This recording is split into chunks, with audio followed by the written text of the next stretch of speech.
Today we are talking about the dietary guidelines, and it feels very dietitian-y to be talking about them.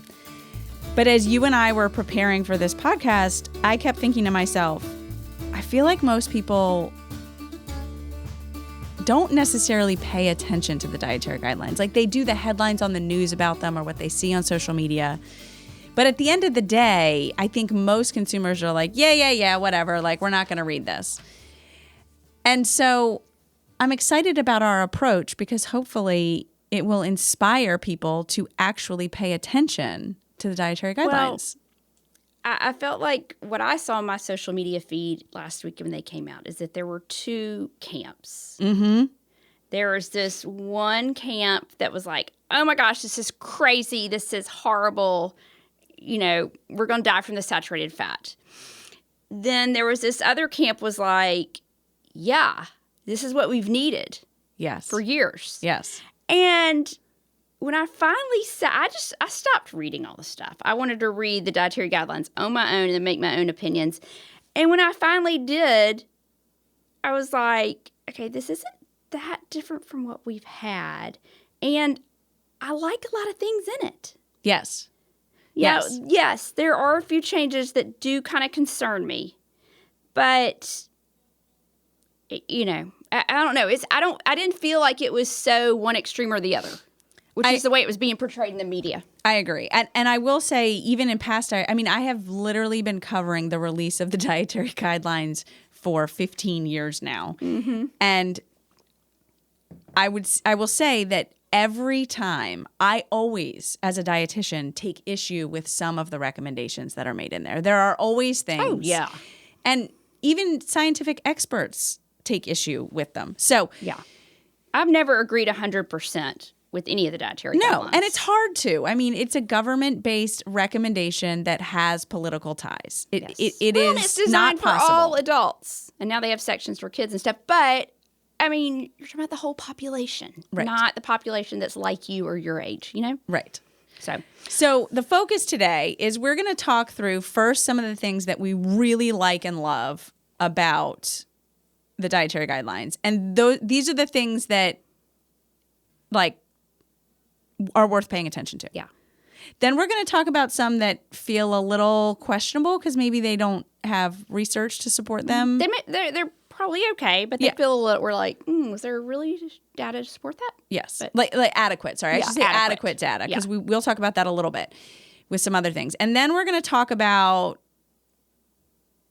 some things that we really don't like that you probably, I want to say you should ignore them, but they're kind of troublesome, or they don't really make sense. They don't add up with other things that are they kind of contradict some other things in the guidelines. There's one more thing I want to say about that contradiction part is that, and you know this because you've done it, whenever you go to take dietary recommendations, not just dietary guidelines, but even like what other organizations put out in terms of like specific nutrient numbers that you should hit, and you then try to translate it into a meal plan for somebody, it is like the hardest puzzle you have ever done in your entire life. Puzzle.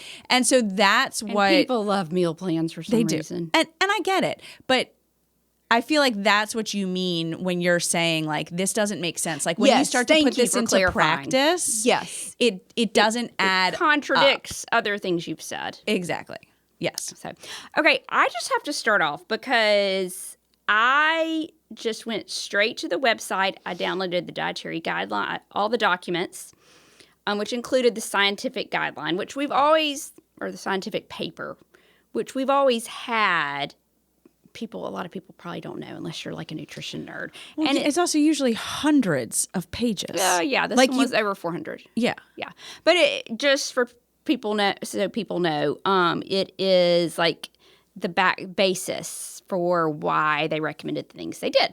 So, okay. But anyway, so I went to the website and wow, I was just blown away with the aesthetic and the simplicity. When I looked at the dietary guidelines are only 10 pages and they're full of graphics. The dietary guidelines, not the scientific report, but the dietary guidelines, if you just downloaded that from past ones, I mean, at least 50 or 60 pages. I was going to say, yeah, because it usually also comes with a bunch of appendices. Yeah. And then it refers you throughout the document to the appendix. It's complicated. To get the information. scientific one's complicated, but even just the regular guidelines are complicated. I loved how clean, the simplicity, how approachable it was. So I liked that aspect because this felt approachable to me, much more approachable for a consumer, for the average person out there than they have in the past. Yes, totally agree. Yeah. Okay, one of the other things you really liked was this emphasis on reducing refined grains. Not that I didn't like that. That's really not that new, but they did continue that. It's not, but I do think that that message was a little bit more overt than it normally is. Good point. And that was I thought that was very helpful. Yeah, yeah. Okay, let's talk about protein. Yes. And there's kind of two aspects. I feel like protein, if there was one component that really got some media coverage with the dietary guidelines last week, it was the protein. Yeah. And I do like what they did. They increased the protein recommendation. So the dietary guidelines in the past have been based on the RDA. The RDA is 0.8 grams per kilogram of body weight. Mm-hmm. When you calculate that, and people are like, "That is so low." What really hasn't got told to people is that is the bare minimum you need to maintain health. Mm-hmm. So you really do need more protein. But the past dietary guidelines have really reflected that minimum to maintain health because they go by the RDA. Mm-hmm. So I've always felt like the dietary guidelines were low in protein. So I really liked that they increased the protein. So they bumped it up to 1.2 to 1.6 grams per kilogram of body weight. Yes. And roughly that translates, for someone of your size and my size, it's 70 to 95 grams a day. Which is, I think, appropriate. Yeah. And when you... Because if I did my RDA, I think it's less. I think it's it's got to be in the low 50s. It's in the low 50s, if not upper 40s. And that's not much protein. Yeah. So I'm good with this. Now, this is the amount that's been in the past recommended for athletes. Yep. So it may seem like a lot, but I think it's a good amount. Mm-hmm. I also liked, and this was kind of confusing because if I had just gone by what I was seeing on social media and in the general media, I would have assumed that the guidelines were really pushing animal proteins over plant-based proteins. Yeah. I mean, the steak in the top left corner the and graphics, then the turkey doesn't help the situation. The graphics make it seem like that. Yes. But when I actually read the guidelines, that is not the case. And I like that. They recommended increasing protein and including protein foods that are both animal-based and plant-based. They also so there's no emphasis of animal necessarily protein over plant. They also maintained that language of consuming a variety of protein foods, which I thought that was good. Was good. Okay, still on the protein thing. Okay. I was really happy to see that in the dairy section, they talked about dairy as being an excellent source of protein. Have they not done that in the past? No, they focused on calcium and vitamin D and that kind of thing. Yes. Huh. And historically, now I did not look at what counts as a serving of protein for these particular guidelines, but historically, when you look at what counts as a serving of protein, they do not list any dairy. And I feel like that's always been a major miss, especially for vegetarians. Yeah. Because dairy, and when you're talking about little kids, because they that sometimes is an easy protein source. So I was really, really happy to see that they legitimately wrote dairy is an excellent source of protein. I did not catch that. So thank you for pointing that out. I do like that. Okay, one thing that kind of surprised me, there was a call out in the Dietary Guidelines, like a text box, that was all about gut health. Yeah, it's fantastic. And talking about eating fermented foods and how that was really encouraged. Yeah. And I don't think we've gone there in past Dietary Guidelines. And I really liked, I mean, you've only got 10 pages here. Oh, yeah. And they're very reader-friendly, so you don't have much real estate. So for them to think it was important enough to talk about fermented foods and probiotic-rich foods, I really liked. Yeah. They gave a quarter of a page to it. All right. They talk... I was really surprised. Now, this is in the saturated fat section. There's a whole section about fats, right? And in the saturated fat section, in the healthy fat section, they talk about how you should, in an effort to minimize saturated fat intake, you should significantly limit highly processed foods. And they say specifically that limiting highly processed foods will help you meet that goal. What I think a lot of people don't know is that the two biggest sources of saturated fat in Americans' diets are sandwiches and desserts and sweet snacks, which contain a lot of highly processed foods. Yeah. Sandwiches would include like your fast food sandwiches, right? Yeah. Yeah. So that's I like approaching decreasing saturated fat from the processed food standpoint because they're probably very right. I've never really, I know highly processed foods a lot of times have saturated fat, but I've never thought about simplifying, telling someone okay, you want a quick tip to reduce your saturated fat, get rid of the highly processed foods. Together those two groups of foods make up more than 30% of the saturated fat in our diet. Yeah. So I was like, of course it would help if you maybe outlined that, but come on, we don't have a lot of space here on these pages. But I thought that was important because I think a lot of people think about processed foods from the perspective of like added sugars, excess sodium, refined carbohydrates. They don't necessarily think about the fat. Right. Yeah. Okay. I really liked that they recommended a lower carb diet for the prevention of certain chronic diseases. I felt like the dietary guidelines or the nutrition officials up there have kind of ignored research, particularly when it comes to insulin resistance and diabetes management and that kind of thing, that people do really well on lower carb diets. And they didn't want to say it, but they do very well, and they can even reverse it and get off medication. But, they also had some research linking like a lower carb diet to other things. And I'm not saying like a keto diet at all. Right. But just lower carb, because I've always felt like our dietary recommendations have been very high in carbohydrate. I've always felt like if I really ate at the upper end of what they're recommending, I would blow up like a blimp because I'd be eating so many carbs. I also might not be nearly as satisfied if I ate 3 servings of whole grains every single day. Yes. Well, and that's why I love the protein intake, because the increase in protein, because it was really when I pulled back on my carbs and increased my protein more to a more adequate amount that I realized how much more satiety I had. Yeah, exactly. The other thing that I thought was interesting. Oh, I love this one. This last one that you put in here. They touched on sodium. Yep. And the numbers were still like most people need around 2,300, try to stay under that. But they acknowledged electrolytes and that sodium was an electrolyte, which I was like, whoa.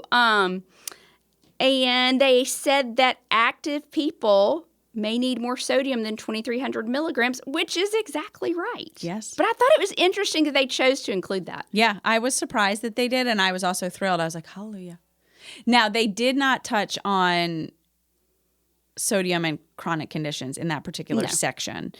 But yes, well, it was impressive. There is I think it's called The Salt Fix, this book, and I've been meaning for several years to read it. But there is this big push that our bodies are actually deprived of not sodium necessarily from processed foods, but I'm going to go read that now. So I'm wondering if maybe a little bit of that group's thinking trickled in here. Trickled in. I need to go read that book and see what research is, and we'll come back to salt. Let's do that. Okay. There were a couple things that we kind of like it, we don't hate it, but we're not quite sure that the research is as robust as we might expect. Yes. So let's talk about the food additives. Now, as a mom with 2 kids who have an autoimmune disease, I really loved they took such a strong approach emphasized reducing or avoiding food dyes and unnecessary additives. And they even listed some. I really loved that. And I even went to the scientific report to see, because I was like, do we have enough research to definitively say that? Because that's how the guidelines have always been based in the past. Right. You have to have definitive research. Correct. And what I found and what I like, because I've spoken about this in the past, is that we've always taken the stance the FDA has, like, okay, it doesn't appear to do damage, so let's approve it and use it, and we'll just see if it, down the line, if it causes problems, we'll pull it. Right. Okay? So you're waiting for it to cause problems. Europe, I feel like in these new dietary guidelines, they've taken more of the European approach. The European Food Council has said, with a lot of food additives, okay, these don't appear to cause damage, but we don't know for certain, so we're not going to use it. Right. And that is now the approach in our dietary guidelines, and I really appreciate and love that approach. I agree. Especially when it comes to the dyes and the additives that we know other countries are excluding. Like, why can we not do the same thing? So yes totally agree. Yeah. All right. Explain this next one to me a little bit. Well, making meals more protein-centered and less carb-centered. There's a big emphasis on that. And, that kind of contradicts what I just said. This one, I think this was just when I was going through them initially before I really dug into it. So that was I was like, is there research to suggest that? And yes, I think there's enough research to suggest reducing the carbs, increasing the protein. Obviously, for people to prevent chronic diseases that may be at risk for insulin resistance and like diabetes and that kind of thing. But I think in general for people, there's enough research. I wasn't sure at first when I was going through there if there was or not. Yeah. But I think, again, this is kind of a risky place to be in because some of these decisions they've made for these new dietary guidelines, there is not black and white definitive research. There's a lot of research that points to, yes, this is a good thing to do. We need to do this. Yeah.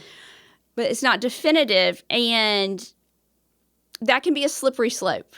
I kind of like it, but you have to be careful about that and what you start doing it with. But in this case, I think it's good.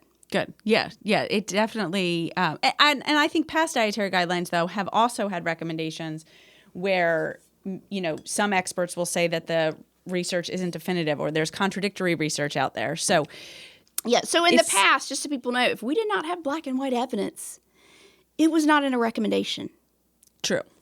And that is kind of frustrating at times. But again, it's a slippery slope. If you let some, so. Mm-hmm.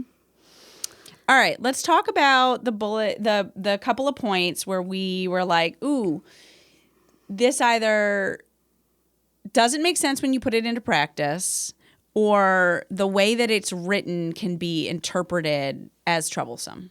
Yes. Okay, let's talk about fats and saturated fat. And this is kind of two-pronged. Yes. Okay. So they label healthy fat sources as meats, poultry, eggs, full-fat dairy, in addition to healthy fat sources. Yes. What were you had some definite thoughts on this? Yeah. So what bothered me about that is that I think that language it's misleading. So I think the sentence could have been tweaked to first emphasize the plant-based sources because, look, let's remind listeners, all sources all fat sources have a combination of good and bad fat in them, or let's call it saturated and unsaturated fat instead of good and bad. Even olive oil, y'all. Yes. Like there's still a little bit of saturated fat in olive oil. And unsaturated. Yes, different proportions. But when you look at animal-based and full-fat dairy, it is higher in saturated than it is in unsaturated. And so I just think that language, the way that you read the healthy fat sources, is someone can say, oh, well, I'm going to cherry pick. I like meat and poultry and eggs and full-fat dairy, and I don't like nuts, and I don't like olive oil, and I really hate an avocado. Yes. And I think so that person can think that they are eating healthy fat foods, when in reality, the food choices that they're making are higher in saturated fat than they are in unsaturated fat. Yes. So I just wish. And it's not that it's just kind of in the wording that I think it would make people think. Yes. That they're all equal. That they're all and they're equal. not all equal. Right. So if they had, I would have liked them to just lead with the plant-based sources and say, like, focus on these, but these also contain some healthy fats. Yeah. Yeah. And like when they recommended what to use with cooking, they said to use oils with essential fatty acids or beef tallow and butter. Yeah. Now, I'm okay. I'm going to use some butter where it's needed. I'm not afraid of butter. But oils with essential fatty acids are not equivalent health-wise, or the health benefits are not the same as those in butter and beef tallow. Correct. I'm not against butter and beef tallow, but the health benefits are not the same. So we can't, and the way it was stated made it sound like they were equivalent. They also only listed olive oil as an example. And we all know that olive oil has a lower smoke point than a lot of other plant-based oils. And so now if everybody's just leaning on olive oil and roasting their veggies, like, we're creating harmful compounds. Yeah. If I didn't know anything about cooking and I was just the average person and I read these, I would think, my takeaway would be, okay, when cooking, I either need to use olive oil, beef tallow, or butter. Right. And so there's so many other choices. Yeah. Okay, so the second prong to that fat thing is they recommended to keep saturated fat to less than 10%. Now, this is nothing new. This recommendation has been there to less than 10% of your total calories. This is not new. Saturated fat, just for people's knowledge, is generally is higher in your animal-based fats or foods that are from an animal.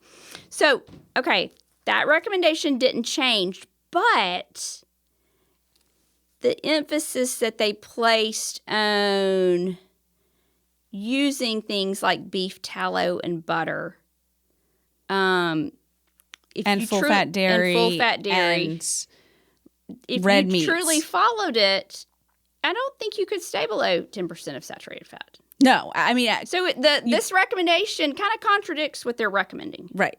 Food-wise. Yes. You have to be very mindful and do some higher level math. I mean, 10% of a 2,000 calorie diet is 200 calories. That's 22 grams of saturated fat. Look, total you and I both, in a day. I've done meal plans where I have to plan out the meals and snacks all day. And I have to stay below that 10% of saturated fat. It can get hard. It can get hard, really especially hard. if you, even with that healthy diet plan you're doing. Exactly. Even with healthy fat sources. Yes. Yeah. Yeah. Absolutely. Yeah. So I don't think the foods that they've recommended, kind of contradicts the keep saturated fat to less than 10%. Agree. So that was kind of a weird thing. It's going to be hard to hit that target. All right. There was another point that you brought up about dairy. Okay. Yeah. I'm good with full-fat dairy. I like full-fat dairy. In fact, you said something to me the other day that I've thought about since. You said, who buys fat-free yogurt anymore? I know. And I'm like, you're right.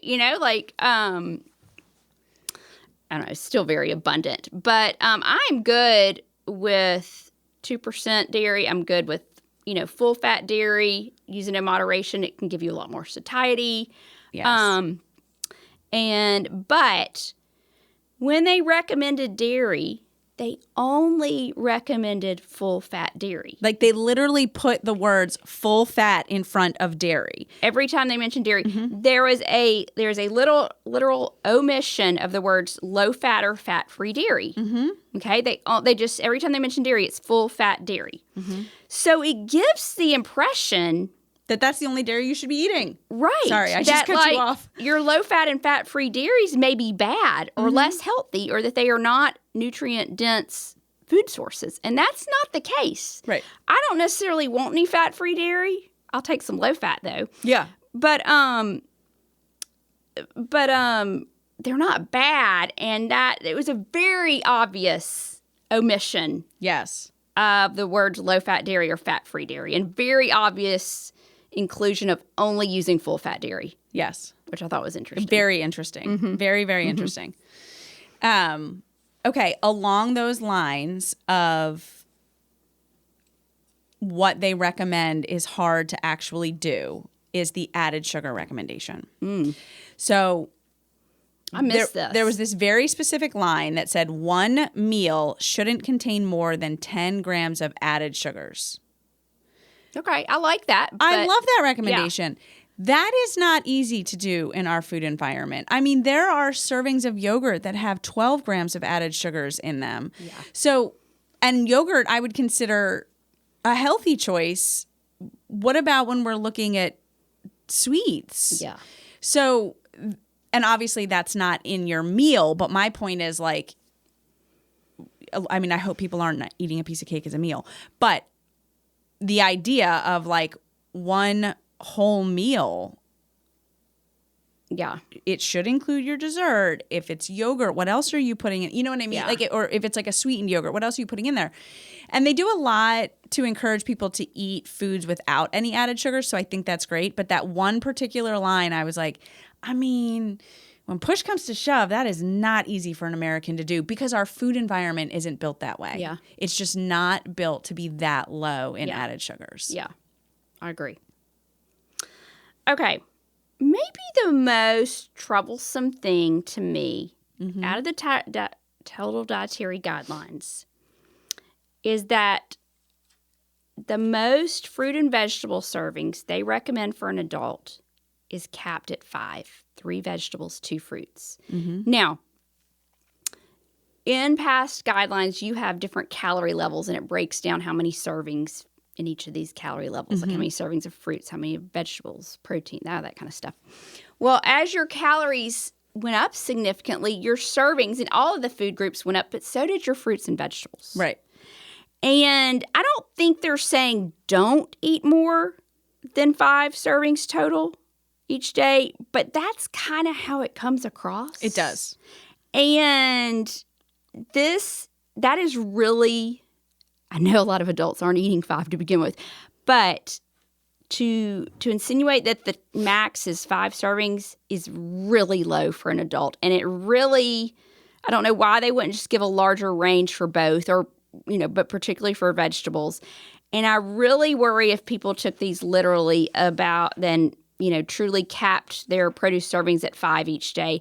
I really worry about the antioxidants and phytochemicals that they are missing out on in terms of disease prevention, in terms of course, inflammation, but heart disease, cancer prevention.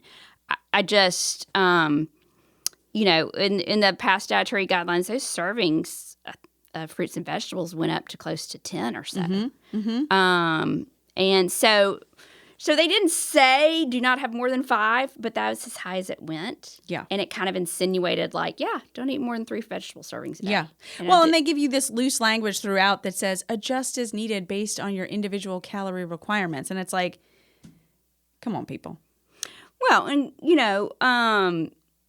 if you need to adjust as needed, and aren't given any guidelines on how to adjust, I mean, why wouldn't you just increase your grain servings? Exactly. Instead of vegetables. Exactly. So I do agree with you. I think some language like at least this or aim for more. The other thing, too, is that they eliminated any talk about brightly colored fruits and vegetables. They did, didn't they? Which they used to have aim for, I think it was at least, it might have been more, but at least 1 serving of leafy greens and 1 serving of bright orange a week. And it's just the compounds, the antioxidants in those foods are so, so powerful. We're already getting enough, and it just so powerful, in terms of disease prevention. Yeah, so. I agree. So Eat more fruits and vegetables, friends. Eat more than what they are recommending in the dietary guidelines. Although when you look at the inverted pyramid, it looks like you really should be focusing pretty heavily on vegetables because it's up there at the top across from the turkey and the cheese and the ribeye steak. But okay, can I say two things? Mm-hmm. The pyramid, until the reincarnation last week, the pyramid has been gone for years. The pyramid's been gone since like 2010. Yeah, but I think they did that intentionally. Okay. Well, I feel like they were acting like, oh, the old pyramid didn't work. I don't know. Oh, my interpretation was that they were trying to get rid of My Plate, which was instituted under a Democratic came down to politics. President. I don't know. That is just my pure speculation. Okay. But that was during the Obama era that My Plate came out. It was a huge initiative of Michelle Obama's. That's right. And so I wondered if they came back to the pyramid because it had more ties to Republicans than the My Plate did. Yeah. I don't know. Here's the other thing. One last thing is they really emphasized real food. I'm all for real food. Yes. But that's what the dietary guidelines have always emphasized. It's true. People just hadn't been eating real food. Also, our food system is not necessarily built to eat 3 meals of real food. Yes. We want you to do that. Yeah. But let's talk, we're not going to get into it, but just quickly, the food deserts in the middle of America are not promoting real food. Yeah. So, admirable, yes, but you're right. We've been doing it forever. Yeah. Anyway, this was fun, and I hope that our listeners enjoy the perspective and now have a better idea of some of the nuanced changes. Yeah. Yeah. Overall, it's not horrible. Correct. Totally agree. Yeah. Okay. All until right. next week. Bye. Thank you so much for joining us for the Happy Eating Podcast. I'm Brierley Horton. And I'm Carolyn Williams. If you liked this week's episode, then don't forget to rate and leave us a review on iTunes. And be sure to hit the subscribe button so you'll never miss a new episode. We can't wait to have you back at our table next week for a brand new episode. Bye. The contents discussed in the Happy Eating Podcast, such as advice, studies, text, graphics, images, and other material discussed or presented on the site or podcast, are for informational purposes only. Content is not intended to be a substitute for medical advice, diagnosis, or treatment. Always seek the advice of your mental health professional or other qualified health providers with any questions you may have regarding your condition. Never disregard professional advice or delay in seeking it because of something you have heard on the Happy Eating Podcast. If you are in crisis or think you may have an emergency, call your doctor or 911 immediately. If you're having suicidal thoughts, call 1-800-273-TALK, that's 8255, to talk to a skilled, trained counselor at the National Suicide Prevention Lifeline. If you are located outside the United States, call your local emergency line immediately.